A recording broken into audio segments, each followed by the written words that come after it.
নমস্কার, সৃষ্টি একাডেমিতে সকলকে স্বাগত। আজ আমরা জানতে চলেছি আর্টিকেল নম্বর 21। আর্টিকেল নম্বর 21, যেটি ভারতীয় সংবিধানের 25টি পার্টের মধ্যে তৃতীয় পার্ট, অর্থাৎ মৌলিক অধিকারের অন্তর্গত। এই ধারায় বলা আছে, আইন দ্বারা প্রতিষ্ঠিত পদ্ধতি অনুসরণ ছাড়া কোনো ব্যক্তিকে তার জীবন বা ব্যক্তিগত স্বাধীনতা থেকে বঞ্চিত করা যাবে না। এখানে কিছু কিছু পয়েন্টের মাধ্যমে এটিকে আরও বিস্তারিত আলোচনা করা রয়েছে। প্রথমেই দেখতে পাচ্ছি আমরা সম্মানের সঙ্গে বেঁচে থাকার অধিকার, মানে কেউ বা সরকার বা রাষ্ট্র বা কোনো ব্যক্তি আপনার সম্মান কেড়ে নিতে পারবে না।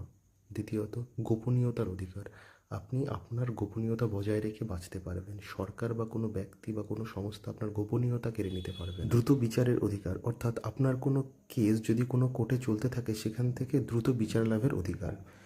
আইনি সহায়তা পাওয়ার অধিকার, অর্থাৎ আপনি যদি কোনো কারণে অ্যারেস্ট হন, সেক্ষেত্রে আপনি যদি নিজের তরফ থেকে উকিল নাও রাখতে পারেন, তাহলে সরকার আপনাকে একটি উকিল দেবে।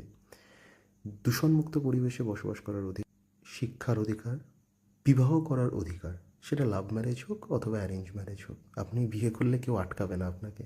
ঘুমানোর অধিকার, অর্থাৎ আপনি চাইলে ইচ্ছা মতো ঘুমাতে পারেন, আপনার ঘুমের কেউ বাধা হয়ে দাঁড়াতে পারবে না, সেটা আপনার বাড়ির লোক হোক বা সরকার হোক। অর্থাৎ ঘুম আপনার মৌলিক অধিকার। এরপর আসছে বিদেশ ভ্রমণের অধিকার, অর্থাৎ আপনি চাইলে সারা পৃথিবী ঘুরতেই পারেন, এখানে আপনাকে বাধা দেবে না।